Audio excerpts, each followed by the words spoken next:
We are live. Hello. How are we? We are okay. I have a couple of libations lined up. We have a guest. We have a guest. We have a good night. This is the Booze Dancing Entertainment Network live on a Good King Wenceslas Wednesday because it's the holidays. Usually it's Whiskey Wednesday, but we had to make the W's all work. So it's Good King Wenceslas Wednesday.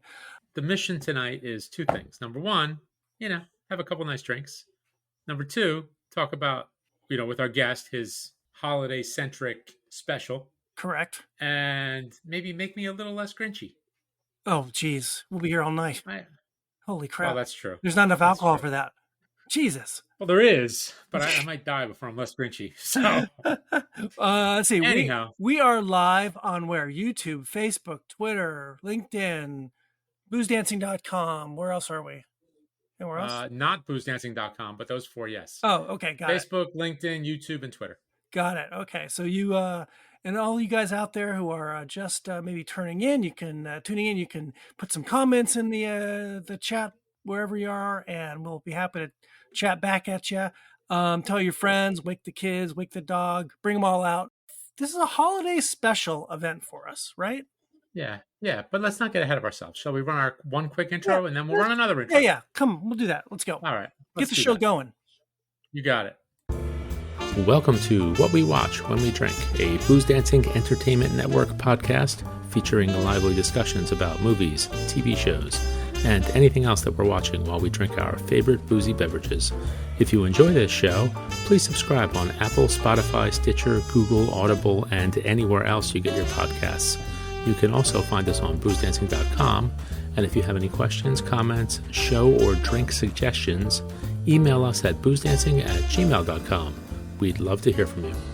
We are back live on the Booze Dancing Entertainment Network, and we are here with a special guest tonight who has frequented the airwaves with us many times on our podcast.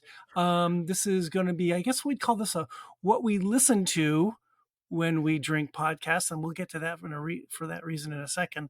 Should we bring our guest in a second? You know what? I got a little intro for him, too. More video for the kids. Yeah, unfortunately, I couldn't really get the holiday theme music, but that's okay. The visuals do it. The kids love the visuals. There we go. All right, let's do it.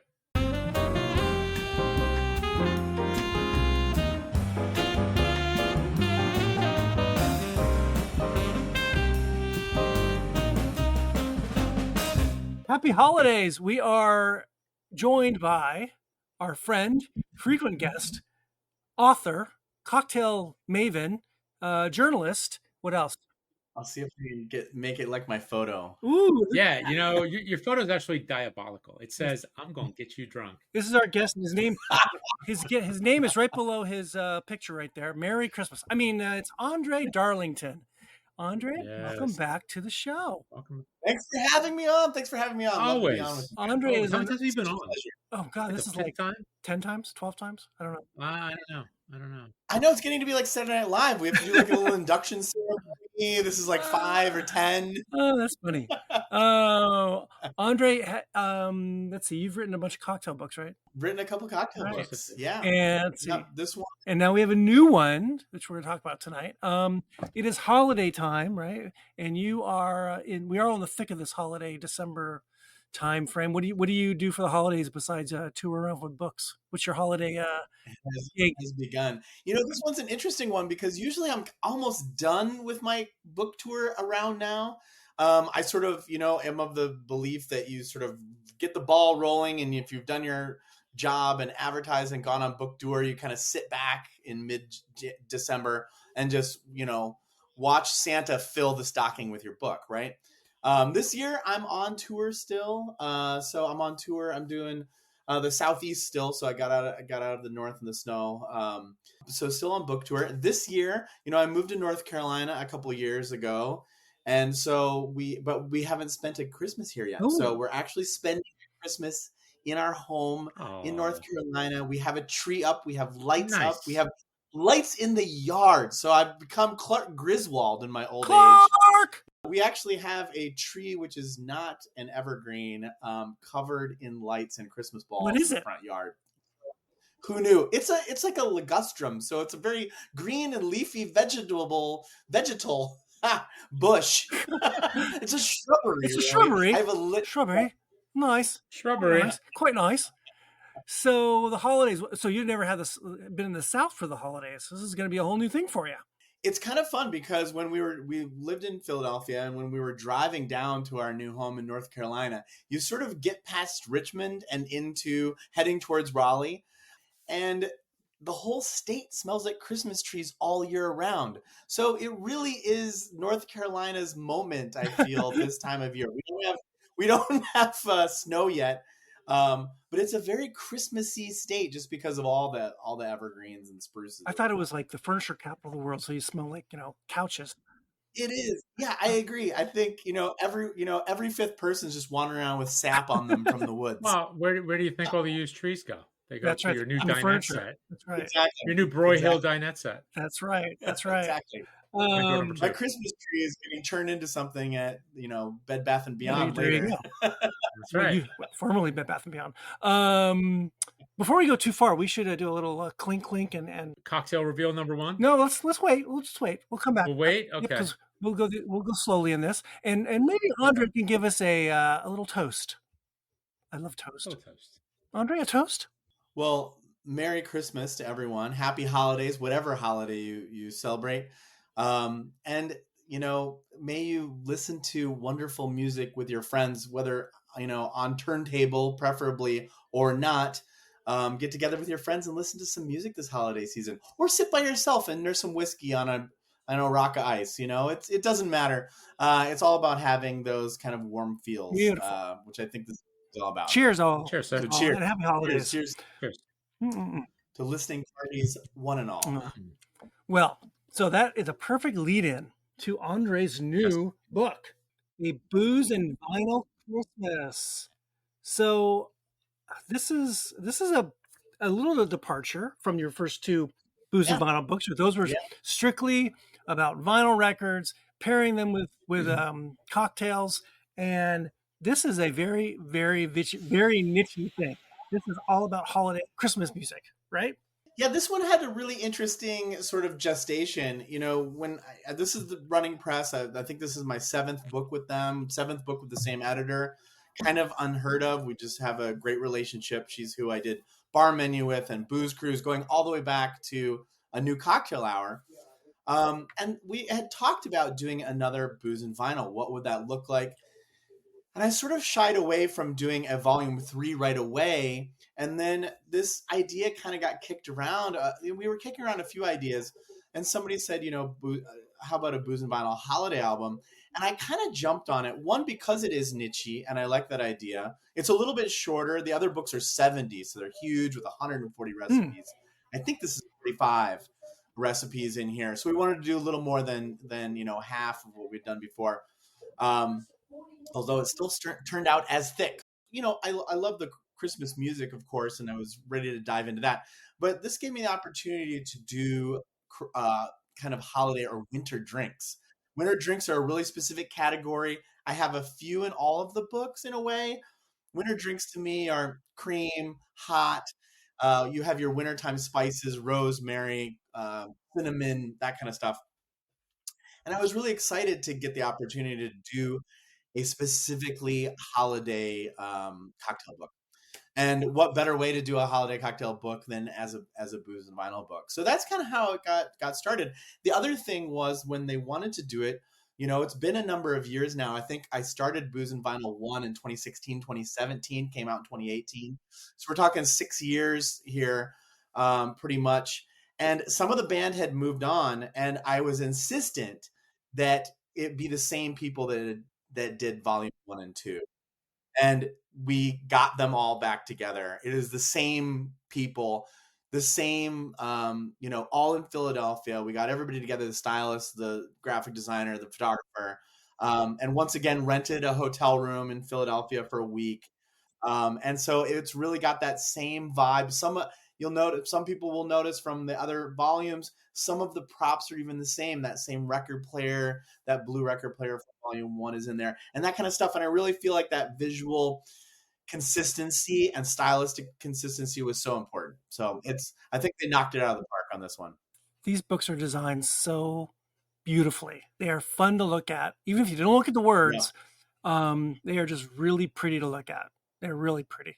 So what was your growing up with holiday music? How did you what was going on in the house with music come the holidays? I've talked about this a little bit on the other volumes. I grew up with a turntable in the center of the house. We had a fireplace in the same living room at the other end. But the turntable was really kind of the hearth of our house in a way.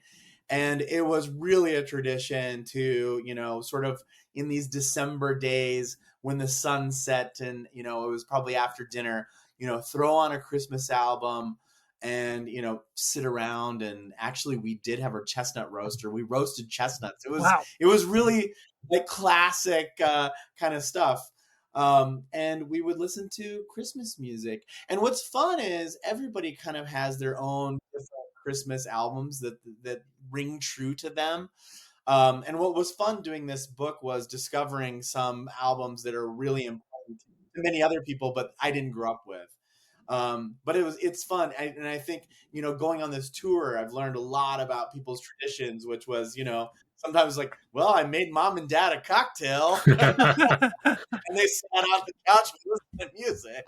That's great. Well, before we dive into more details on the book, why don't we talk about, we all made cocktails tonight from the book, right? Andre, what did you make out of the book? What cocktail did you pick out of this? I'm doing a couple cocktails this week on the road, and I chose one that another group had chosen called the Cool Yule. I saw that in there. Which I did for Louis Armstrong. It's really fun drink, and I haven't had it since I recipe tested it. It's whiskey, Cointreau, Amaro. I used Montenegro, and stirred with Peychaud's bitter for a little nod of the hat to New Orleans.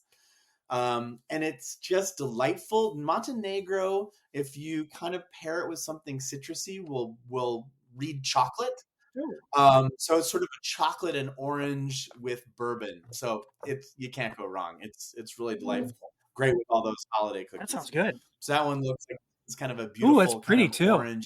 Yeah, it's a beautiful orange amber drink. Wow. So wonderful. Ange, what'd you make? Well, again, we made two. The first one, which I'm drinking right now, is the Red-Nosed Reindeer. Yay! Mostly because, well, A, it sounds delicious, and it is delicious, but also because I had everything in stock. So, Nice. Not a lot of time to run around this week. So, it's good. Nice. It's good. I did it on the rock, though, Excellent. Instead of up, because I want to keep it cold. Yeah. So I get slow. And I made a Ring-a-Ding-Ding. Oh, yeah. Which is the from the Cheap Trick album. Awesome. Which is tequila, mezcal, lime juice, hibiscus syrup, Luxardo, and a cherry. And it looks delicious. I haven't tried it yet. Did you make the hibiscus syrup? I didn't. I bought some. Oh, okay. I didn't realize that's something you could buy. I don't know. Nice. Okay. Ooh, that's tasty. That's really good. That's nice. I love that album. That album is so much fun. It was fun doing this book and trying, I always try to get a nice variety, right? So, everybody's not a 70s crooner nor, some of their genres. It's one of those books where it's like, if you're into country, I got you. If you're into hip hop, there's something in there. And then some one-offs. And then just some weird stuff to provide a little variety from all the saccharine Christmas music. Right. And Cheap Trick did such an amazing job. If people don't know it, it's an album where they did covers of songs that they like that had already been covered, basically, which is very Cheap Trick. Just really, really fun stuff. They cover the Ramones, Chuck Berry, the Kinks, that kind of stuff. So if you're into rock and roll, it's kind of a must-have album. So I'm so glad you chose that one. That's such a fun album. So how did the album choosing go? Did you have all these ideas, or did your team throw out some ideas for an album? How did the choices come up before you get to the cocktail?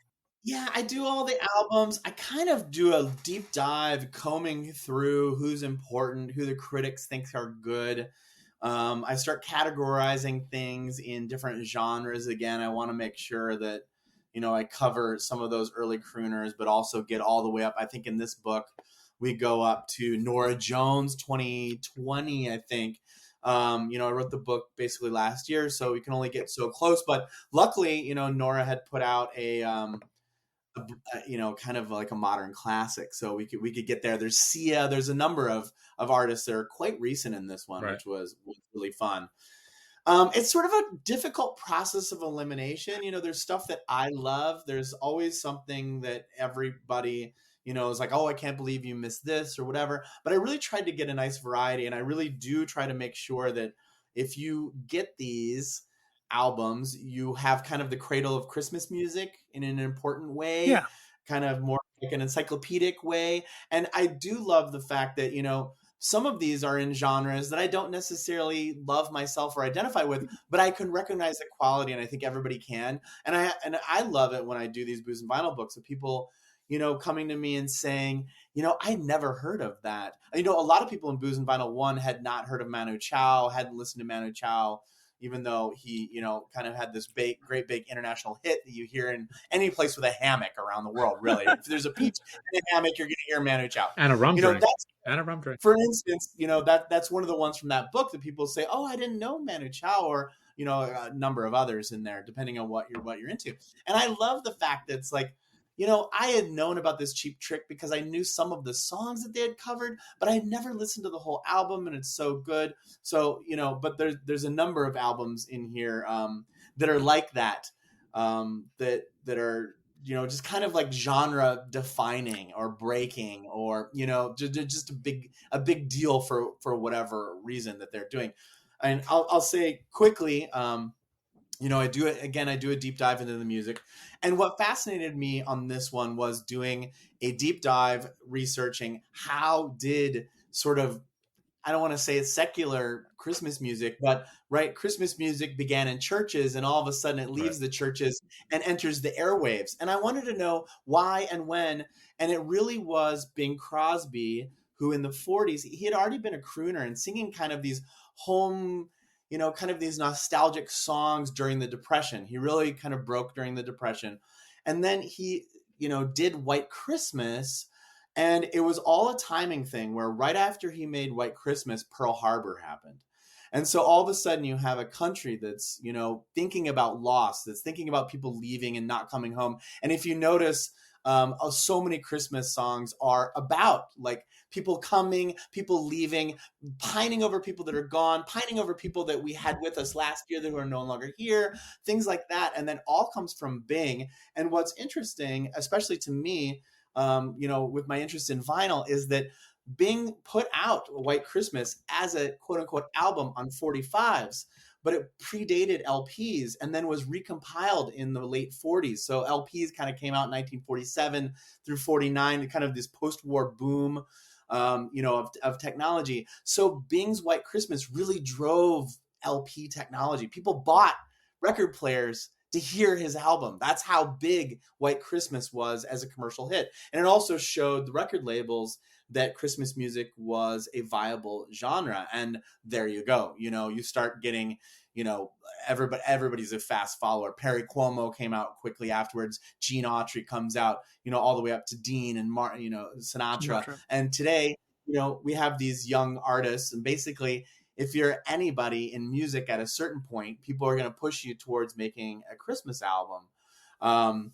And it's just a fascinating thing. So not to go too far in that, but it was fascinating to me, why does this religious holiday become sort of this musical holiday that kind of everyone appreciates? And I've been around the world in different spots on Christmas, and, I've been in Lebanon and they're playing Christmas music in the stores, I've been, I've been in Korea and Japan, and because a lot of the world treats Christmas as a commercial holiday, but they still play Christian music, and it's like, oh, everybody loves Bing Crosby, So it was very fascinating. It's really amazing. Not to get away from the book too much, but it's really amazing how global, how big holiday music is.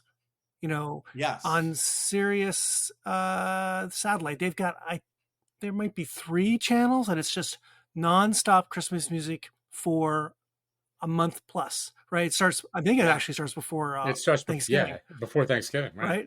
And then which is sacrilege. It I is think it's sacrilege, wrong. It is. you're hearing it and hearing the music in commercials, on TV, on radio, all Yep. over, in department stores, wherever, for a solid 6 weeks. A solid 6 weeks. To be cynical, it's Pavlovian. You hear the music, You buy something. You start moving the credit card. That's right. Ching, ching, ching, ching, ching. You do it in terms of the bells. But the commercial side's really big of it, right? The selling product out of it is huge. Absolutely. I wonder are there more or less Christmas releases, albums today than there were 10 years ago, 20 years ago? I don't know. I don't hear about a lot of this popular music, current music. I mean, there's a lot of reissues, I'm sure, right? But does Katy Perry have a Christmas album? So what was interesting in this is, my first thought is, it's 2023. She's on Time magazine cover, Taylor Swift Christmas album. Who? She's done songs, but they've never compiled as an album. And there's a number of them like that because of this new Spotify era. They put out a song for, to be downloaded kind of as an extra, but there's less of a feeling for, a full album statement. Yeah. Which seemed to be much more important earlier, maybe up until the 90s. Mm-hmm. But also to contradict that, you have Sia, Norah Jones, you have Sheryl Crow, you have a number of people that have put out, Dolly Parton has a very recent new Christmas album. So it just depends on, I think, what the artists themselves want to do. I mean, you have a Kelly Clarkson, which is a fantastic. You have Carrie Underwood, and that's fantastic. I think it often depends on the artist's vocal range. Some of these, I would say, especially ladies, have just, phenomenal vocal range, and they can do so much more than their pop songs, and they get to show that off in these Christmas tunes, which often are complex, wide-ranging, really interesting stuff. So it depends. Of course, Michael Bublé, John Legend are kind of recent and have monster, very successmichael Christmas albums. I think there's just some of those artists that, you can look at them and be like, yeah, Christmas album, and Michael Bublé is an obvious one. Some of the country artists too. Exactly. Right? Carrie Underwood is a phenomenal voice. Idina Menzel, who did Frozen, I put that in here. She has a great kind of really classic, I want to call it a throwback, but it's extraordinarily classic Christmas album. Why? Because she has the chops to pull it off. Totally. And, it just makes for a great fun album. And, of course they're capitalizing on her Frozen fame, but come on, she's fantastic anyway. Yep. So, it's kind of interesting. Hey, by the way, I was doing a little search. So on Detroit News, which posted on the 5th, they listed 12 new Christmas albums. Interesting. For 2023. Yes. So Cher has a Christmas album. Oh, wow. Yeah. Okay. Michael W. Smith, I don't know who that is. He has a Christmas album. Tower of Power. Tower of Power. I'd like to listen to that one. That will probably be awesome. Alanis Morissette. She has a Christmas album? Yeah. I wish they would tell me these things before I'm doing mine. Both Alanis and Cher in this book, obviously. Yeah, Samara Joy, John Party. I don't know who that is. I think he's a country guy. Elevation Worship. I sounds like it will be a gospel album, maybe. Yeah. Brandy has a Christmas album. Brandy. Nice. There is the great Christmas Hits by Pentatonics. Nice. Here's one that's a little closer to home. A Philly Special Christmas Special. What's that? One of the Eagles sings on it. Who's the one of the brothers? Nice. What's his name? I thought you were going to say it's Hall & Oates, but they're having a big fight. Kelce. Yes. Travis Kelce sings a song. Travis Kelce sings a song. And apparently he's pretty good. Huh. And Jason Kelce, I think, is in on it too. Oh my gosh. And Jesse James Decker, whoever that is, and the great Johnny Mathis. Johnny Mathis has an album? It might be a re-release. That's a re-release. Maybe it's a re-release. It's got to be. Yeah. Johnny Mathis opens the book. Yes, he does. I saw that. I didn't grow up with Johnny Mathis, but it's kind of interesting what you hear when you listen to all of it at the same time over a couple months. Johnny Mathis was kind of the velvet voice of his era, and when he came out, it was just more youthful and peppier. And still his, beats per minute on his songs, they're just really compellingly There's uplifting. the Johnny Mathis So, page here for everyone to you see. know, I always want to do the books. I separate them all out, in like Booze and Vinyls. I did the rock and, dance and jazz and, kind of like chill. And this one I did kind of want to have it start with like, not all Christmas music needs to be like saccharine and melodic and nostalgic and depressing. Some of it's really good for getting ready for a party or keeping a party going. Yeah. And so I wanted to start with that and, be like, there's Christmas music you can put on and you're not going to be like drinking the bottle of whiskey. You're going to, you're feeling a little good, you're up. So I wanted to make sure put that in there. And his album really kind of defined kind of a new way of doing it because it was crooners before him. And with him, you kind of get something really positive and peppy and fun. And I found personally putting it on at parties or gatherings that people love it. It's Christmas music, but it's all got that little extra tempo that some of them do. Phil Spector has it too, of course. The Temptations and, Ella, that's a little bit jazzy and a little bit elevated. But, so Johnny's a great classic Christmas album. I wish I had grown up with it. I didn't. You mentioned Phil Spector. Yeah. Hey, look who's here. The Grinch himself. Hey. No. I resemble that remark. I'm the Grinch. He's more like the heat miser. Oh, I see. Hey, Mike. Welcome to the party. Necessarily better? Yeah. I didn't say it was better. It's just the opposite side of a bad coin. I'm on one side, you're on the other. We are. Who wants this coin? No one wants this coin. We are chatting about albums in the book with André here on Booze Dancing Entertainment Network.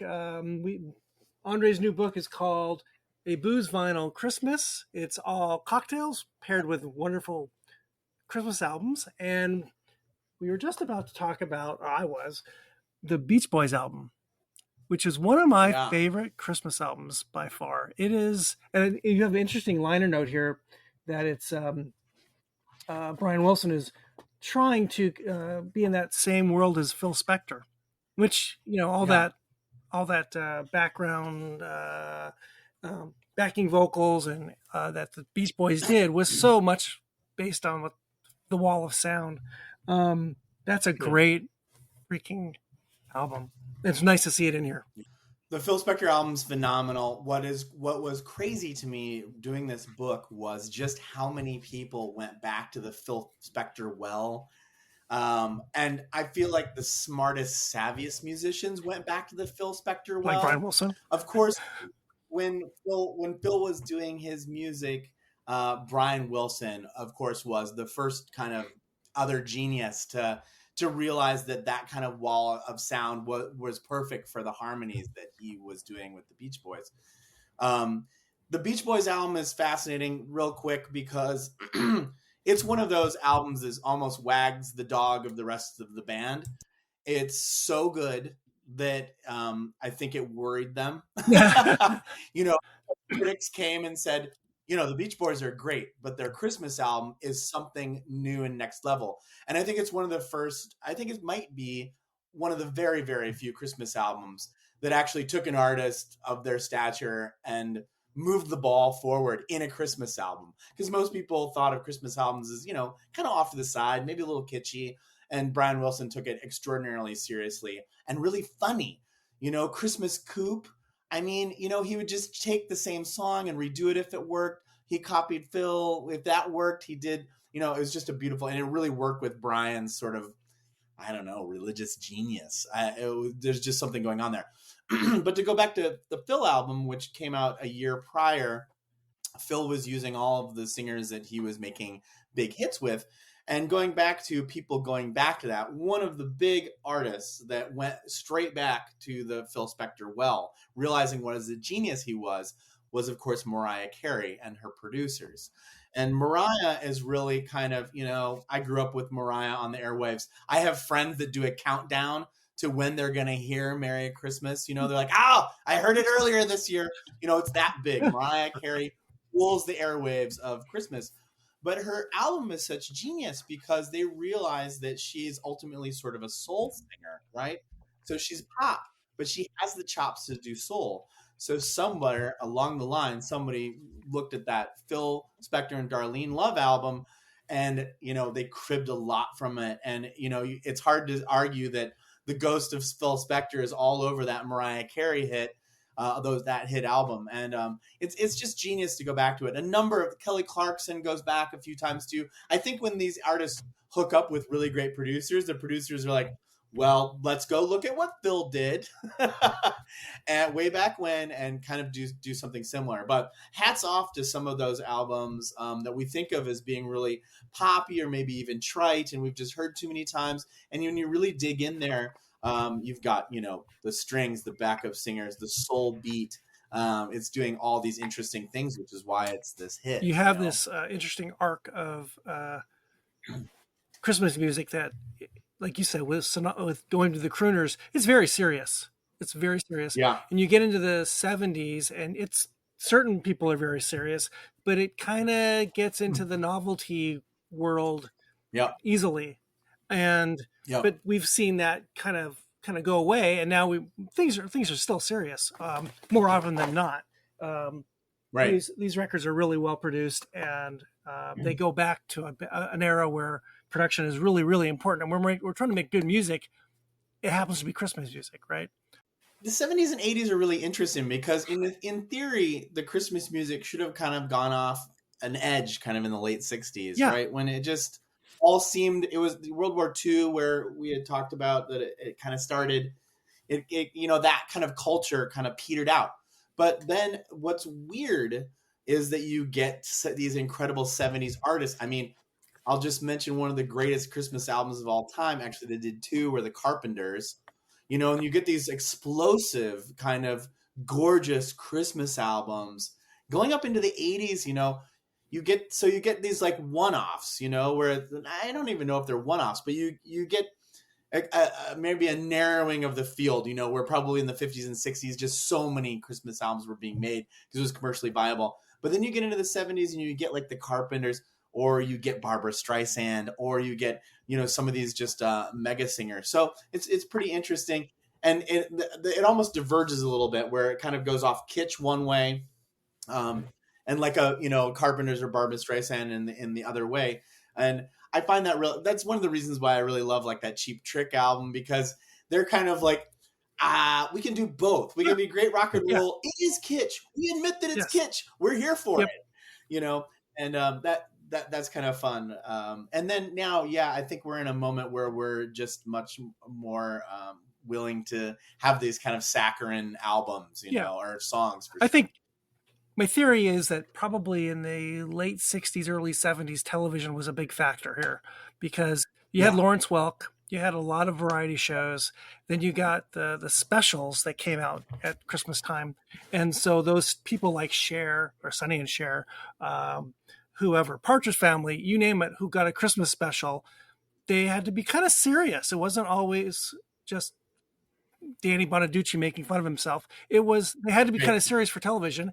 And so it kind of, a little bit of both. So you had this kind of, you'd think that the hippie era would be that pop rock era would kind of drive religious music away. It sort of comes back, I think, because of television. You can't just be a jerk on TV. You have to sell soap. So I think that kind of elevated things, and still to this day. Mike, you had something in your hand when you sat down, and it was explosive. Oh my God, look at that. Oh, Michael, what are you drinking, sir? I'm just having some blue water. The water quality here is very poor. It's just poor. Don't drink the water. That is what's your cocktail? This is the Blue Christmas. The Blue Christmas.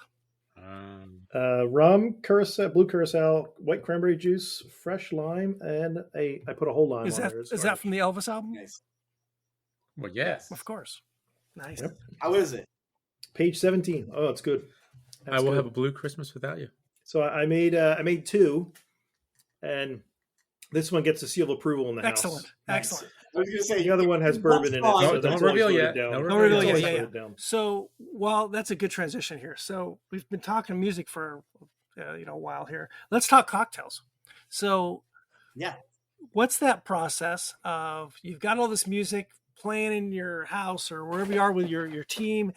How do you think about cocktails for albums? Where do you go? Or you just drink a lot. And, drink a lot? stream of Hey, let's consciousness. make it old fashioned every time, every drink. Hey, look at that bottle back there. What's that? Let's make a cocktail. This one had a number of things I did want to try because I was excited to do sort of a cold weather cocktail book. The fun, and each of these books, I kind of get like an ingredient vernacular going, I actually put it up in the front in this one.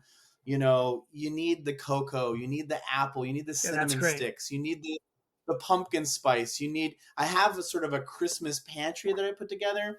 So now when I do these books, I want to make sure I've realized that the tighter focus I have flavor wise, the better the drinks, the better the concept, the better the book.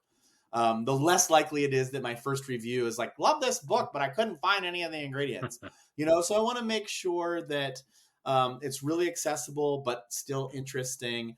I knew there was going to be chestnut. I'm playing on some stuff that I've done before. I knew there was going to be toasted cinnamon, that stuff. The other thing that excited me with doing holiday drinks was that this is kind of the time of year to go wild and do the things that you wouldn't normally do the rest of the year, such as Blue Curacao, such as Goldschlager, such as Jägermeister, a lot of that stuff is in here. And even further down the road, Johnny Mathis, I'm starting off with desiccated coconut on the rim to represent snow. Why not? Go nuts. Cocktails are, coconut is great. Cocktail glitter came out a few years ago. I'm in theory anti-cocktail glitter, but not for this book because it's the holidays and it's a glittery time of year. If you're going to have a glitter drink, your holiday party is the time to do it. So there's quite a bit of that kind of playing around in this, which I really had fun with. I have some flavor things that I wanted to do to people. One, which is like whiskey and lime is good together. Amaro and lime. I wanted to do, I chose some of these albums. They are incredible albums anyway. But I chose some for the variety that I could get away with. Drinks wise. For instance, this will segue between the holiday specials and the cocktails. So a few of these albums are great holiday specials. One is John Denver and the Muppets, which it should be a kitschy mess that we've forgotten about, but instead it's a quality album with great writing and actually wonderful voices and really fun. But came out as a Christmas album on TV, in pairing with TV. And I decided, well, I have to have a drink for Gonzo, and he's a tropical ambiguous species. So that allowed me to use banana liqueur. And it's like, banana liqueur at Christmas time. Hand it to somebody. They're going to love it. They've never seen anything like it. Mind blown. We don't have to stay within the lines. For this one, again, I do the albums. I write sketches of the drinks. I fly my friend, a gentleman by the name of Kevin Lundell, flies down from Philadelphia. He worked at, a number of the greatest restaurants in Philadelphia and DC. He was Jose Andres' beverage director, that kind of thing. We work really, really quickly. We workshop the drinks. We go through them all. We figure out what's working, what's not working, that kind of thing. So a lot of time spent in it. Mainly I'm trying to get to what some of these drinks just speak to me. Are they classic 50s? Are they country? Are they something like the Muppets where I can go nuts with it? So, lots of peppermint. I made up some fun stuff that I actually enjoy far more. I write all the drinks on paper because I've just been seeing drinks for so long. I can kind of tell what something's going to do. Sometimes I'm surprised for, better or worse.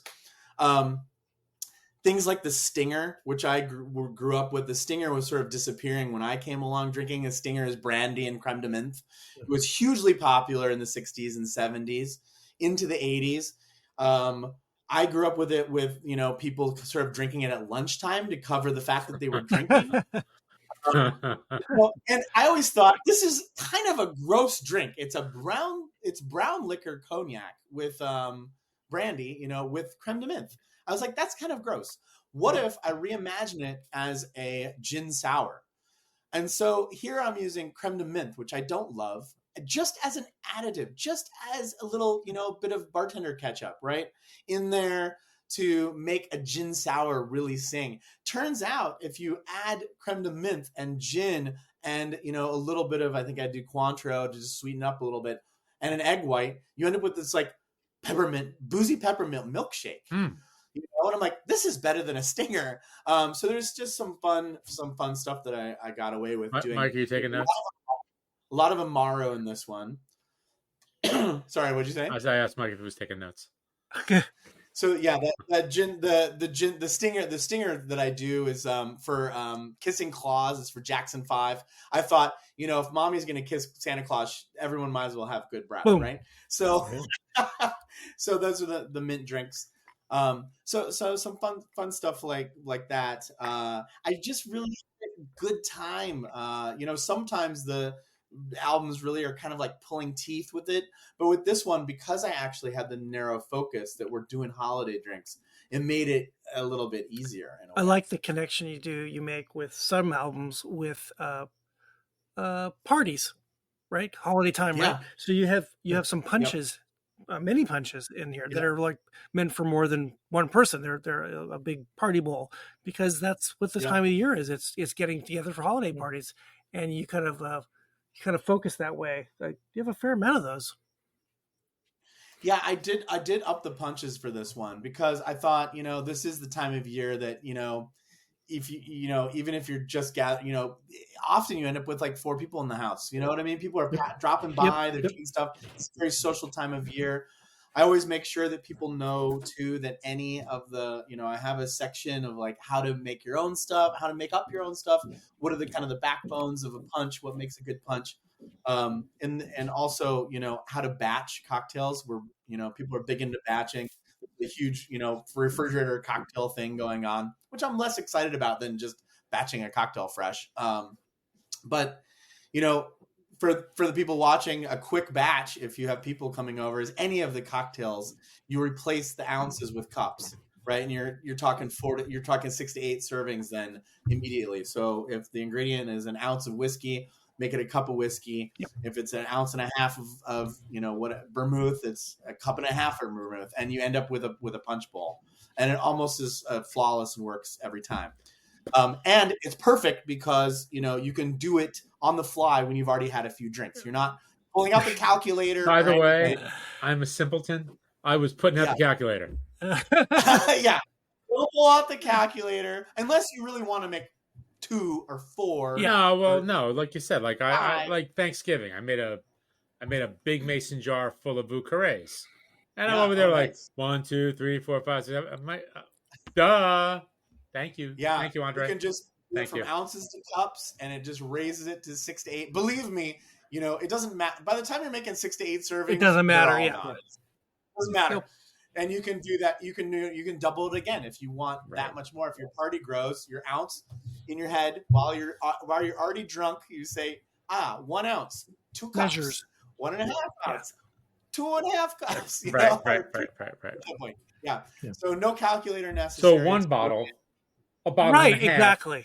2 bottles. Exactly. That's a party. That's a party. Okay. So even though Mike's a little bit late here, maybe we should talk about our second drink, our second cocktail. Yes. Right. Well, wait. First, I want to congratulate you. You don't just throw in simple syrup. No, never. And say, "Oh, here's simple syrup." Almost you went and you put 9 different kinds of simple syrup in the book and how to make it. Yes. Yep. So it isn't just make it a little sweeter. It's let's throw extra flavor into it. Yeah. It's not just sugar. Yep. It's raisins or rosemary, hibiscus, whatever it is, chestnuts, because we want that into the drink. We don't just want sugar. We want flavor. And yes, you need to sweeten the drink up, but let's do it in a better, fun way as opposed to something else. And you're not just saying raisin syrup and people are trying to find like, where am I supposed to get this? You actually have the recipe in there how to make it. Yeah. The raisins, I'm glad you brought that up. I love that you brought that up because raisin syrup was a little bit new to me. I had played with it in a couple other books. I started to get some weird syrups going. I've been writing these cowboy books. And so I'm trying to find things that, cowboys would have had on the road. And it turns out that the raisin syrup is phenomenal. And it's really rich and fun. And to your point, I think during the holidays, I tell people at some point in here, one way to just make your parties memorable is to make a simple syrup and make any drink that people already know. And if it's, if the spice flavor is apropos for it, Negroni or whatever, you don't need Negroni, simple syrup and Negroni, but whatever you're doing, if you just jazz it up a little bit, you can kind of have a house simple syrup, and you can leave that in your fridge for a couple of weeks. So during the holidays is a great time to like make two and, drink them through. And it's amazing it's amazing how many fun things you can come up with if you already have a toasted cinnamon syrup in your fridge or a raisin syrup in your fridge. You'll find things to do with it. You'll say, oh, I made the raisin simple syrup and I had it with an old fashioned. Tonight, let's try, X with it. So yeah, I always try to not just do the simple syrup. They're so easy, they're so easy. So I feel like in a book like this, I want to make people's life easy this time of year, and actually it makes it people's lives easier to have simple syrup ready than not. Right. So yeah. Well, one thing you said easy. I think all of your books really are standouts because you are making it easy for the user who might not be a cocktail person, right? The recipes are not complicated, but they're complex. The ultimate drink is complex, right? But to getting there is not hard. Anyone can do this. I'm trying to provide a lot of oomph of interest and power in the drink with the least amount of effort, because I am, a quite lazy cocktailer, and I'll pick up books, and I'll go to the store and I'll bring the hot new cocktail book home, and I think that's awesome. I just will never make any of this. Right. It's too complicated. And I want to make sure that people know that you can accomplish so much with fresh garnish ready to go, good ice, some simple syrup, a few ingredients, and glassware. And you can be at sort of prosumer level at your own holiday parties. And you don't need to be straining shit for hours and, resting stuff, and, dividing things up and all that stuff. I'm buying esoteric stuff, because I go to the bars so often now, and it'll have, I'll read all these exciting things that are in the drink. There's 7 exciting things in the drink. And then you get the drink and you're like, kind of just looks like a Manhattan. Kind of just tastes. Yeah, it's true. Yeah. Why didn't they just make a Manhattan? Yeah. So I know they have a roto evaporator, and they dried out some African berry 40 days, sent it home with the prep cook so he could bury it in his mother's backyard, and then they smoked it and brought it back. And it's just like, you could have accomplished this with like just not this. And it was $20. And so, well, I was gonna say they can't charge you $20. So I really want to, I always try to demystify things and make things interesting for people. One of the things that I really love, to go back to the syrups, one of the things I really love is chestnut syrup. Of course, it's perfect for this time I want to of make year. that. But the chestnut syrup tastes like squash. Oh, And it tastes like pumpkin. interesting. And so we think of it as a nut, but when you try it, it's kind of like, it's like warming and pumpkin-y. And it's just like brilliant in cocktails. And it's so easy to do. And it'll blow people's minds. It'll blow my mind. Every time I make the chestnut syrup, it blows my mind. I think, why don't I always have chestnut syrup? Because it's that delicious. This time of year is perfect because you can get them either, sort of shrink wrapped or in a jar. Yeah. Other times of year, they can be a little hard to procure. I sort of buy mine all this time of year. Or you have to get them off Amazon. But yeah, I'm always looking for kind of the Occam's razor, of cocktails. Like, if it's simpler to do it this way, just do it that way. Simple's good. Okay. Yeah. Cocktail number 2. Andre, did you make a second one, or you only have the one? I didn't make a second. I'm still on this. Ange, what was your second one?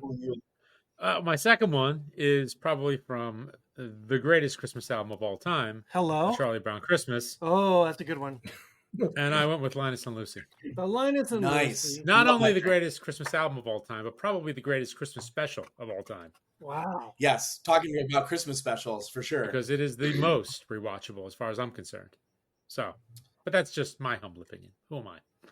I think you're right on that. that. But it's a damn good drink. And what's funny is we had a very similar drink a couple weeks ago in Philly at a Puerto Rican restaurant called Bolo on Sampson Street. And it was almost the same.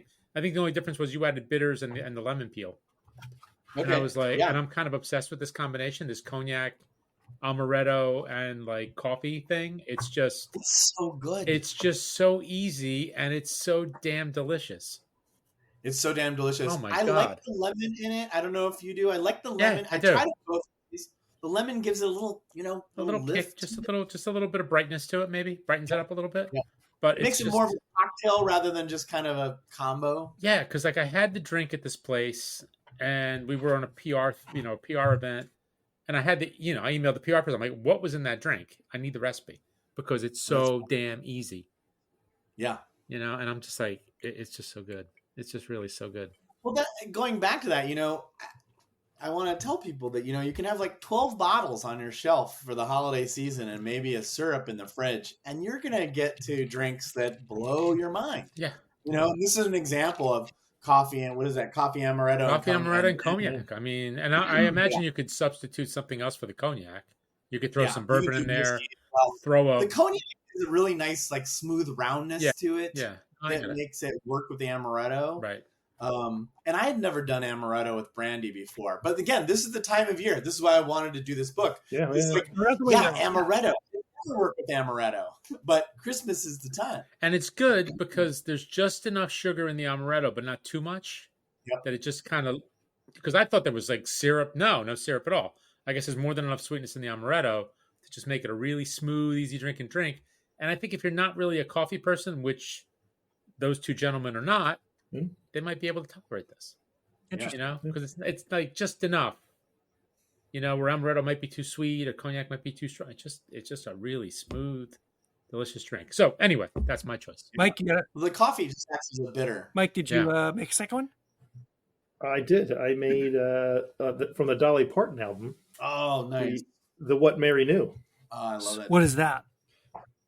So it's 2 ounces of bourbon, and I used I had a little leftover from the fine folks that went out of business at the Cooper River. So that's a Cooper River bourbon, and Southern Comfort, little simple syrup, dash of Angostura, dash of orange bitters, and a cherry. Oh, that's nice. So, you broke all your rules with this one. Easy peasy. And I just happen to have some, again, you collect these bottles and you don't know what to do with them. I'm not going to drink Southern Comfort normally. Right. But I had a bottle of Southern Comfort and I was like, okay, I got this. Same thing with the Blue Curacao. Like, I have it. I don't really use it for anything. I'm really bullish on, one of the things with this book was the sort of nostalgic, right? I think many of us grew up with a Blue Curacao on the bar shelf. I did. My parents had it. No one ever drank it. It just sat there. SoCo was the same. Yep. And I'm actually pretty bullish on SoCo as a additive, right? As a sweetener. You don't want to go drinking it necessarily, but an ounce, a quarter ounce, half ounce, as a modifier, it's wonderful and famous for a reason. I mean, we make fun of it. It's very much like a Christmas album, right? The guilty pleasure that it's got a saccharin, you shouldn't like this. And you try SoCo on the rocks. You're like, oh, it's good though. I think and it's got a high enough proof. Yeah. Right. Yeah. But then it's got the sweetness. So it's like a cocktail in a glass. It's got them both. So I think half of my blood alcohol content in college was also SoCo, I think. Probably. Oh, really? I drank it a lot. It was one of my first ones too. I drank it. But wasn't that really the origin of SoCo? It was basically really a cocktail in a glass. It was almost like an old fashioned ready to go. Yeah, pretty much a liqueur. And what's fascinating is it's quite old. It's very old. Yeah, it's like late 1800s, early 1900s. Yeah, I didn't put it in this book, but it's really quite old. New Orleans, right? New Orleans. Yeah. Go figure. and it is comforting. It's comforting. I'm comforted right now. A lot more SoCo when you go down there. Now it's all hurricanes and all this other crap. Right. And it's like you guys just could be serving like hot drinks with Southern Comfort whipping cream on top. You know that, right? Hey, Andrew, wasting your time. Andrew, what's the bourbon writer who he has a newsletter? Who, Minnick? Who? No, not Minnick. Chuck Yadry? Chuck wrote a really good article a couple years back on SoCo because he worked for whoever owns them now, I think. I think he worked for Brown Foreman, didn't he? And I think Brown Foreman owned them, I think that's right. Or maybe. I'm not sure. Yeah. But it's got a really interesting history. And it got cheesy because of 80s college kids and stuff, and it sort of lost its value. But maybe it's coming back. Who knows? We're working to bring it back. Yes. That in Midori, which Midori, yeah. And I had a bottle of Midori too, but I didn't have the rest of the ingredients to make the cocktail, and I ran out of time. Oh man, I don't know why I have a bottle of Midori, but for some reason I do. Midori is kind of the ultimate joke. It's so good in the right application. It is. I had this cocktail last week at a restaurant, and shoot, I don't know where I was, and it was mezcal and Midori plus some other stuff. Oh, yeah. It was great. Oh my god! A smoky melon. Yeah, kind of. Yeah. Oh, yep. That does sound pretty good, actually. Delicious. I love that kind of stuff is coming back. It's like it's not the bad old days. You don't need to drink vodka and Midori in a huge, 80s in a fish bowl. Right. A fish bowl. Well, you could with an actual fish. Yeah. Yeah. Things were more. I made a from the Perry Como Christmas album. I drank the Russian pumpkin. Nice. Ooh. Nice. Yeah. So that is vodka, Kahlua, cream, and a dash of pumpkin spice. Now, I didn't have any pumpkin spice, but I make chai frequently. So I had chai spice that I make, and that I use, and it's just great. This is it's a throwback. Fun. Yeah. Fun. Oh, the smell is just so good. That's other books creeping in. I'm always kind of working backwards and forwards, and that's definitely Lebowski. Yep. Oh yeah. So I was like, that pumpkin's chai. I mean, chai is brilliant. The chai, pumpkin spice, kind of, that cream drink that you drink once or twice a year around the holidays. It's perfect for that. That's fun. Those are great. Are you going to change your bathrobe and your jellies now, though? You say? Yeah. We had a party for our whiskey club a couple weekends ago, and all the whiskey cream liqueurs came out. We had an Irish one, we had a Scotch one, we had a bourbon one, and they just speak of fall, winter. Right, cream and nice. And they're fun. They're fun. Yeah, I think they get a lot of. They get a bad rap, but some of them are really good. I know there's a lot of sugar in some of them, but some are just, they're really good. Well, and it's fun because you just pour it on a rock and you're done. You're done with your drink. I actually considered putting one of those into this cocktail instead of just regular cream. Oh yeah, right. That would do. Yeah, that'd be fun. I feel like this is the time to indulge. You meet up with a friend and have a cocktail that you never normally would drink, and just indulge. And it's like, we kind of got to the point where we don't allow ourselves. It's like, oh, I don't drink cream drinks. Oh, I don't do this. Oh, I don't do that. And Christmas is the time to do it. I agree. Yeah. Well, and I think when you're a beer drinker, you tend to seasonal your beers, right? But when you're a cocktail drinker, you don't. And it doesn't make sense. Like, why not? Why not drink a heavier, thicker, some sort of cream cocktail during the holidays that you're not going to drink in the middle of summer because it's not as refreshing as you want it to be. But why not? You're going to switch over IPAs for stouts. Why not do the same sort of thing on a cocktail? Yeah, and it's really true. And I think we get into this rut of like, oh, there's too much sugar. And I'm going to, I don't drink that, or it's just not good for me. And it's like, just have fun. If you have two cream drinks, it's not going to kill you, and you might have a good time. Yeah. As a friend of mine told me, it's alcohol. It's not good for you, but it's fun and delicious. So enjoy yourself. No, especially this time of year, watching a holiday special or just watching the Christmas lights or whatever, a little cream drink, a little hot, a hot cider, whatever. Yeah. You also put in here, I noticed, there's a few recipes, some food. Yeah. Rum balls. It's not rum balls. I love doing the recipes. So my theory on this one was nobody needs my cookie recipes, right? I'm not here for that. There's millions of Christmas books. So what I wanted to focus on was things that are in the lyrics, things that are in the songs that I wanted to know about. A good example is figgy pudding. What is figgy pudding? We got to make it, Mike. I got to make it, Mike. And we got to like drink whiskey and in a review and eat figgy pudding. It's actually delicious. I had never made figgy pudding before. It sounds unbelievable. I really didn't know what it was. Crazy good. I'm listening to the lyrics and I'm like, I'm going to do a dive into this and figure out what figgy pudding is. And, there's a big tradition in England. They still make a lot of these kind of like dried in a bag, this kind of stuff. It sounds gross, I think, to American ears. And then you make it and it's like the best bread pudding in your life. It's absolutely delicious. It's moist. It's fun. Really good. Another one was sugar plums, which are not plums at all. It was a type of sugaring that was expensive and difficult to do back in the 18th century, I think, when they were born.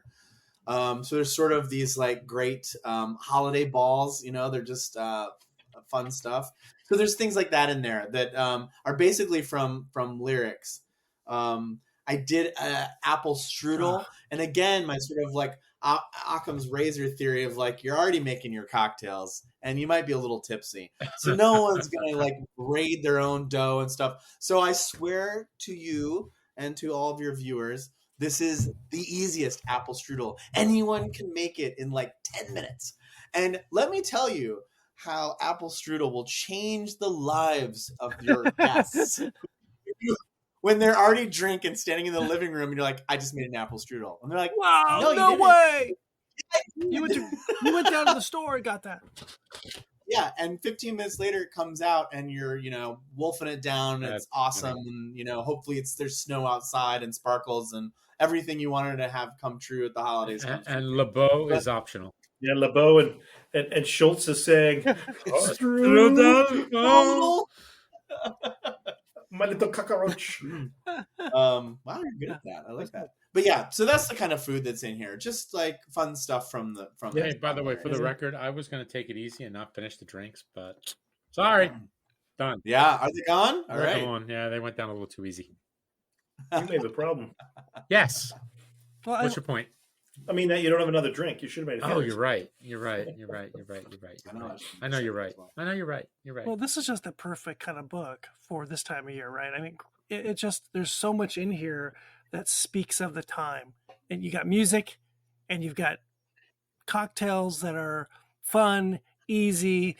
They're good for groups. They're good for small groups or bigger parties. And let's not forget, it is freaking beautiful. I mean, they're all beautiful books. Every single one of your books, they're really, really well done. But I think something about this, just because you made it festive. Yeah. I'm not going to say it's more beautiful than the others, but it just kind of brings it up like to a different level. Yeah. I agree. I mean, I send this in and then, it kind of comes back and, this is the one I kind of opened up and I'm like, oh my gosh, I have to hand it to my graphic designer, Josh McDonnell, who's one of the gents that I insisted work on this book. And just the time per page, people are not making books like this anymore. I'm looking at the Carpenter's page and I love it. It is so cool. And it's so of that 70s era. But I think you're right. This one really captures the joy and it's just such a fun, warm album. And that was the thing I talk about a little bit in the introduction, vinyl people, we like to talk about presence and warmth and why we listen to music on vinyl at all. And while I was listening to this and throwing this vinyl on my turntable, I thought, this is really it. This is not only does vinyl have warmth and presence all the time, but this music was meant to give you those warmth and present feelings anyway. So this is so much more intense than any of the other vinyl experiences you can have in a way, especially since holidays are so fraught with good and bad emotions anyway, right? We all have, there's just a lot going on emotionally during the holidays. and you put this on and you have a drink and you're like, yeah, this is really intense in a really, hopefully great way. Yep. Have you watched The Bear yet, Andre? Yeah. Did you see the Fishes episode? No, I haven't seen the episode. Oh, you haven't seen season 2 yet? No, I don't think so. Oh, you got a season 2. Right. That'll give you a little PTSD. Although it sounds like your family was a lot of fun. So. Yeah, there's a you guys sound like you got along really well. A little bit of both. Yeah, well, it's family, right? Yeah, exactly. Yeah. Well, I put some fun ones in there. Is it is it Sufjan Stevens who has? Yeah, he's got like the bad Santa, or he has a great song about the kids come home and the dad gets mad and burns all the presents in the fire. That's a fun one. And there's I put a bad Santa in there. I think it's Cheap Trick actually, which has the bad Santa song because it's a cover of anyway. But so that one, the bad Santa is of course Hot Chocolate and Fireball. Keeping it classy. That would probably work though. That would probably be really good. By the way. Yeah, it's really. Hey, good. do you have the book near you? Well, I got yeah. What's up? Look at page 104. The Michael Bublé. Michael Bublé. Yeah, look at Mickey look Bubbles. at the cocktail. Oh my God, that is awesome. I thought of you when I saw it. The rim. That's what I held up. That's what you had. That picture is just with a Christmas tree behind it. Yeah. Well, that's like I want to go to this party. It just makes me think of you taking pictures on the murder table. Yeah. It's just especially at Christmas time. Yeah. I want to get invited here. I know. Yeah. Me too. Here. Because there's really nothing better than Christmas bouquet. I know. It's true. It's the greatest thing in the world. That's like the best part. Like, oh wait, I get to put the tree up again. I get nice pictures again. Yeah. Because I get the lighting right. What is that on the glass? Peppermint, I guess. Is that peppermint? Peppermint. Peppermint. Oh, crushed candy cane. I see that for the glass. It looks delightful. Wow, that is just looks delightful. Awesome. My God, those glasses are cool too. I was going to say the glass is gorgeous.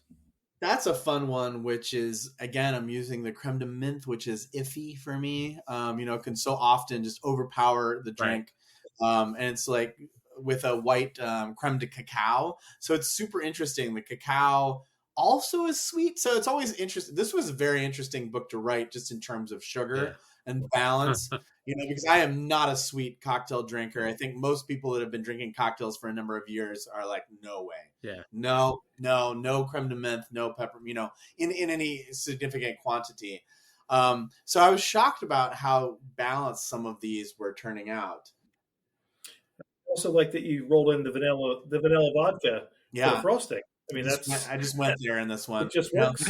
Just went there. It works. If it's too much, drink half of it. But I promise you won't be able to put it down. If it's too much, you didn't do it right. Exactly. That's right. Exactly. I think that with all of these, I think we've all done a little bit of riff on all of these based on what we had in the house, and you can all cocktails can be modified, right? Yes. You can you have a little bit less of everything, especially on the sugar side, and you're still going to get a great cocktail.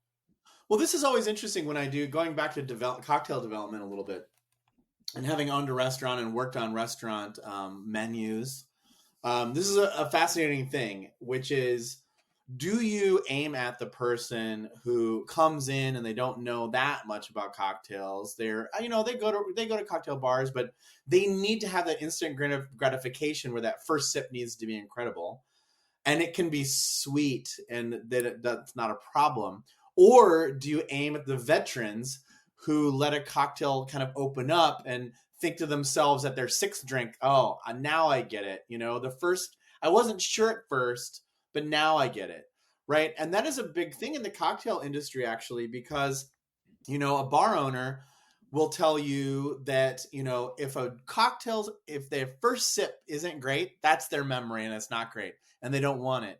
But if you're working at it if you're working with a higher end bar, they know that those drinks that are, I don't want to say cheap seats, but the drinks that are really great right away, they don't last necessarily in the glass, or they're too sweet by sip 12. So I had a lot of that in this book, actually. Like, what's the audience? Are we just going for like shameless fun and your first sip is like, woohoo, we're in Peppermint Town? Or was it like, oh no, this is actually really balanced and it's going to come out and it's kind of subtle? And, so we had a lot of that. And we kind of decided that the up drinks that are fun and colorful anyway, you kind of know what you're getting into. And it's like, yeah, we're going to just be kind of fun, but, restrained enough that it's, drinkable by the end for people that have a really good palate.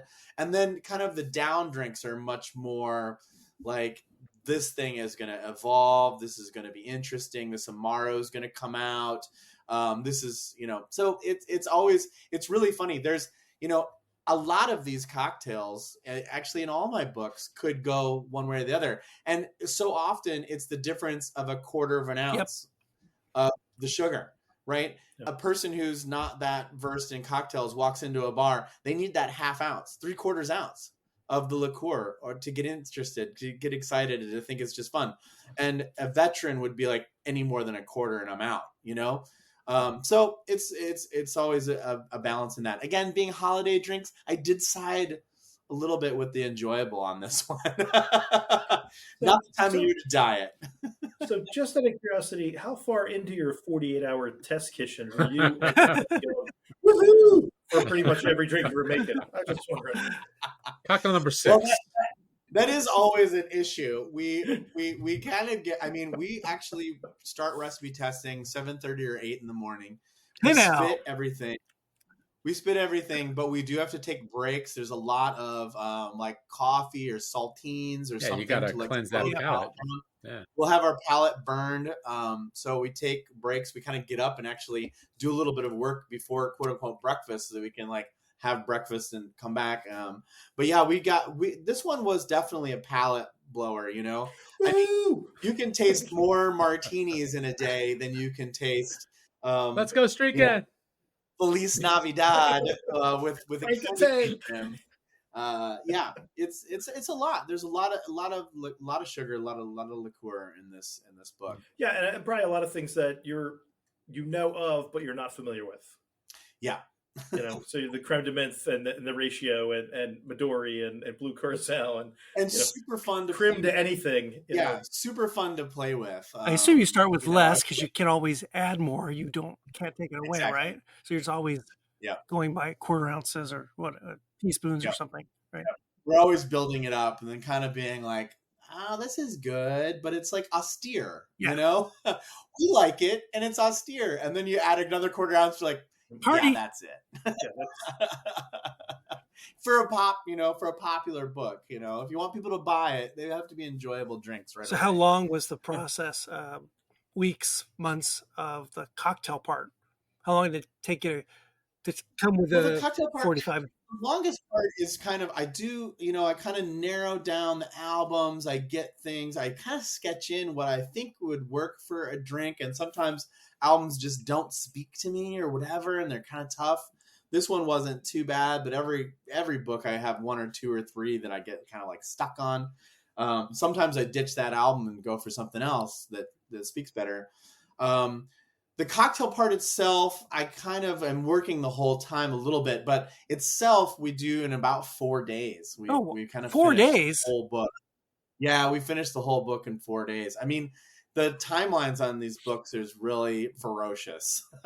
So that means, when my friend flies down from Philly, I have, everything is purchased. Everything that's coming in is in that kitchen. We are organized. We're ready to go. We're knocking out, we're probably knocking out 12, 16 drinks a day. Jeez. Easy. Yeah, it's a thing. It's like got to the point where it's just very organized. Wow, machine. And then, it is a machine. And we run through stuff. It's very much like running through restaurant menus, which we also, Kevin and I, have done together. We've developed recipe program, or, cocktail programs for restaurants, and we'll do that. We'll do a whole restaurant, which is like maybe 12 drinks over 3 days. So it's like, we've done this before. Now we're just going to do the speed version of it, every day. New restaurant. It's pretty crazy. We've gotten, I think this is probably my 5th book with him. So it works. It works pretty quickly. We know when we have, we kind of know when we have problems. It's kind of funny. The drinks are so often now, because we've done so many and I've done so many that, it'll be like, yeah, it's a hit. We need to fix some stuff. Maybe we'll come back, but it's good. It's good. It's good. Or just like, wow, what were you thinking? This isn't going to work at all. And then I have to redo it pretty significantly. And every book, we have some real surprises of what works and what didn't work. You have to make cocktails again for the pictures. Yeah. They all get recreated for the pictures in Philadelphia then. Are you doing that, or are you just giving the recipes and they have at I give them the recipes. I'm in conversation, give them the recipes. Normally I'm there for the photo shoot. Okay. So I'm deeply in the process. For this one, I was not able to be there. But it's a gentleman, Damien Lagarissa he's at A Bar. Oh, okay. In Philadelphia. Yeah.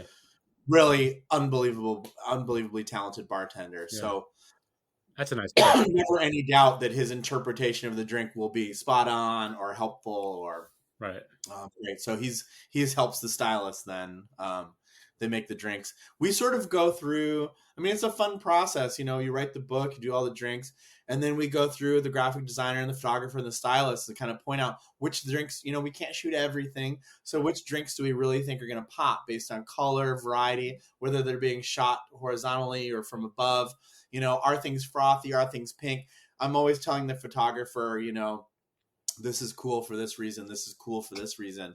And he kind of, we kind of all decide what we're going to shoot based on kind of just how many photos we get to make through the book, and the kind of variety we need. So I love that part of the process because normally I sit by myself, I'm writing by myself, I'm working by myself. Then, Kevin will join me and we'll recipe test for 3 days, but then I'm back by myself. And then I get to see the book come to life, which is, in a case like this, is always kind of just magical. I feel like I'm part of Disney or something, right? Because I wrote this thing and then the pages come back and they're just, they came to life. Yeah. They come to life and they're gorgeous. And I couldn't have, they expand and extend the words on the page so significantly in these Booze and Vinyl books, and really draw people in. So it really, that's the addiction. It's certainly not the pay for the cocktail writing. It's, it's that I've been so lucky to do, project after project, and they're all like really interesting things. It's just they're fun. They're beautifully put together. And we know from going through a few of these now, the cocktails are great. They're just, and we said they're easy for us dum-dums to make good cocktails, right? Yeah, and I always think, I go to bars all over the world at this point, and it is, it's amazing how a great bartender will still make a martini or a Manhattan or a Negroni, some of those 3-ingredient cocktails. They'll make them in a way that is a revelation, and just so enjoyable. Part of it's the pageantry, but part of it's just actual skill. So it's phenomenal. I always feel like you don't need to have 7 ingredients, certainly for the home bartender. You don't need 7 ingredients. These drinks that are at the bars that have all this stuff going on, that's their job. They're prepping for days. You don't have days. You want to put out a drink that's good for yourself or your friends right now, hopefully, like today, like the moment they're in the house, or at the very least tomorrow. If you have to make a simple syrup or something, do it a day in advance or whatever. But yeah, I really am a firm believer in the classics. I always I do some restaurant and bar consulting, and I always tell people, like, you don't want to reinvent the wheel. You don't need to be the most special person in the world. You literally need to make the same thing everybody's making way better than they're making it. If you think of your favorite restaurant, it's not the restaurant that's something fancy and does all this stuff. Their burger's just better than anybody else's burger. And I feel very strongly about that in cocktails too. 3, 4 ingredients, take your time, make sure it's right, make sure your garnish right, make sure your glass is, if it's a frozen drink, make sure that coupe is in the freezer beforehand. That's all the bars are doing. Yeah. They're making sure that glassware is at the right temperature. They're making sure that olive is nice. They have a pick, put all that stuff out in advance, that mise en place, get it going. And you know what? Good ice. You can make it freaking fun. Good ice. What do you say? Good ice. Good ice. Good ice really does make a difference. It really does. It really does make a I mean, it's difference. visual. It's just beautiful. Yep. And it lasts. It lasts. Yep. Yep. You know, it gives you the right amount of dilution over like an extended period of time. So, Yep. Anyway. There's nothing worse for me. I guess my one snobby part about getting cocktails is really ice. And when I see someone make a old fashioned with crushed ice, I want to just kill the bartender, right? I want to leave. It is the worst. Now that I've gone to good quality ice I make myself, large rocks. Yep. It does make all the difference. You know, you're not getting you won't have a glass of water in 20 minutes. Right? Yeah, I mean, we've gotten to the point with, you know, the silicone large ice trays or even clear ice. You know, I've got the cooler and I can make a clear ice and stamp it or something. It's easy. I mean, you can really get to 90% of what the good bars are doing or be better than the bars you go out to. You know, and I agree, you know, I don't know how many times I'll order a drink and then they kind of put in that like Coca-Cola ice and they kind of just like start stabbing it, you know, and you're like, well, why am I out? Yes, why I can do this at home. So it is a problem for those bars, for sure. But yeah, I tell, you know, I do, you know, sort of like cocktail one-on-one quick on some of my events, you know, and I'm always telling people like, you know, invest in these very basic tools. It's not that scary, you know, and you can kind of open up the world of cocktails for yourself and become a better consumer. And, you know, sadly, it'll whittle down, you know, you think you have 50 great bars in your town, but you have 5. Right. It's true. Yeah. You know? Yeah. But you might as well go to them, you know, if you're going to go out anyway. I mean, I think, and it's a super enjoyable thing to do. And just kind of explore the world of flavor. And it's certainly less expensive at home. Well, this is always fun, Andre, getting together with you and talking cocktails and talking about cocktail culture and making drinks and in some cases music. And that's a love of mine. Vinyl records are a love of mine. And this is always so fun and challenging to talk about this stuff. And the holidays is a perfect time. This is like such a great idea. I'm sure there are other holiday cocktail books, but this is a really great concept. Putting vinyl and cocktails together. It's just great. And match made in heaven. Yeah, it's so fun. This is just a fun time of the year. And I like the attitude of we're trying to have fun here. These are cocktails. It's not like rocket science, right? So, and music is a great common denominator at the holidays, and it brings people together, as does alcohol. So put them together, right? Right. So you are off on a little bit of a mini book tour on this. Yeah, I'm doing a little tour around December. You know, this is my first kind of holiday book. This is actually maybe my only second fall release. I normally do spring releases. So I'm off to Asheville, and then I finish in Charleston. I did, you know, New Orleans, and I did a couple things up north. But yeah, a Booze and Vinyl Christmas, it was kind of my chance to do a holiday book and also be part of this Booze and Vinyl series, which everybody should check that out. The other too. Two are great.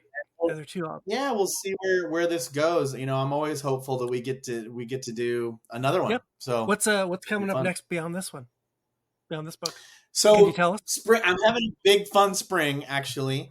I feel like I've entered my historical fiction cocktail era in life, which is kind of funny. You know, I kind of entered my fiction era with Batman, you know, and John Wayne, where I was making and Big Lebowski, you know, I was making drinks from fictional characters. And this one I'm going back to actual history. So in spring, I have a book called Cowboy Cocktails coming out, which is kind of turned out more amazing than I could have ever imagined. I went really crazy with the research on this one. It's basically cocktails post-Civil War in the West. So, you know, after the gold rush and the Civil War, what was going on in the West? Fascinating. Really fun, really fun book, really interesting book. And it turns out there was a lot more available out west to these, these cattle drivers and gamblers. When they made big, there was champagne and bitters and Cointreau and all of that was already available in the late 19th century. So really cool book. And then book 12 will be with TCM again, Turner Classic Movies. So I did a book with them back in 2016. And I'm back with them doing a book on pre-code Hollywood. Oh, wow. So that is right up your gentleman's alley. Yeah. Basically 1929, 1930 to 1934. So right at our transition out of Prohibition. It starts with The Divorcee, a movie which was one of the first movies to have a female protagonist in such a clear way, and then ends with The Thin Man, one of the great cocktail movies of all time. So I'm really excited. I'm actually really excited about spring. Wow. They're two of the books. I feel like my whole career might have led up to these two books because I really love doing the historical stuff. And this was fun. And both books are sort of underrepresented moments. There's a lot of books about pre-prohibition or what was going on. David Wondrich, amazingly covered a lot of early cocktail culture. Right. But nobody has specifically done a dive into the West and what was going on sort of with the cowboys. I think everybody thought that the cowboys sort of drink whiskey's neat. And it's like, no, they love sugar. When they have the money, they were eating maraschino cherries. Right? Really fun, a really fun book. And then, we've talked a lot about pre-prohibition and kind of during prohibition, people kind of lose what was happening. And then we know about post-prohibition. So I really had to do an incredible amount of research on sort of the early 30s, which is a fascinating moment in American history anyway, between sort of Hoover and Roosevelt, but also between prohibition and the pre-code and Hollywood having a code that it did not enforce that then it came to enforce in 1934. I'm hugely excited about that book. I'm probably going to do the TCM festival in the spring, so people see me out in LA, and we will be able to have drinks, Aaron, again. We'll get together. It's always a huge pleasure. So yeah, that's spring. So fun. This is sort of Christmas, and then I hope to be back with you guys again, especially for the pro. Absolutely, that'd be great. We can talk film finally. By the way, you're at 5 appearances. That could be number 6. Ooh, cool, awesome. Yes. Awesome. Well, I need a little lanyard. There we gotta make one. We'll get your plaque. Andre, we cannot thank you enough for coming back on. This is so fun. The book is great.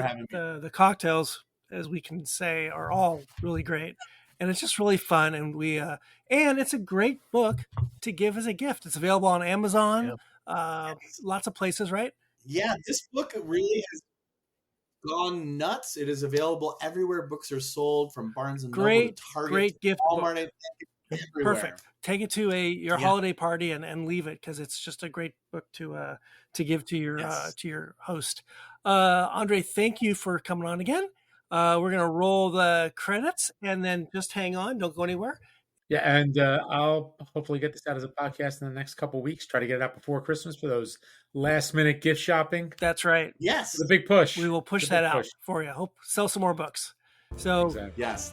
Thank so you much for having me. Andre, Merry Christmas, Happy Holidays, Happy New Year. Thank you. You too. Happy Merry. All righty. All right. Cheers. Cheers. Cheers. If you enjoy this show, please subscribe on Apple, Spotify, Stitcher, Google, Audible, and anywhere else you get your podcasts. You can also find us on boozdancing.com. And if you have any questions, comments, show or drink suggestions, email us at boozdancing@gmail.com. We'd love to hear from you.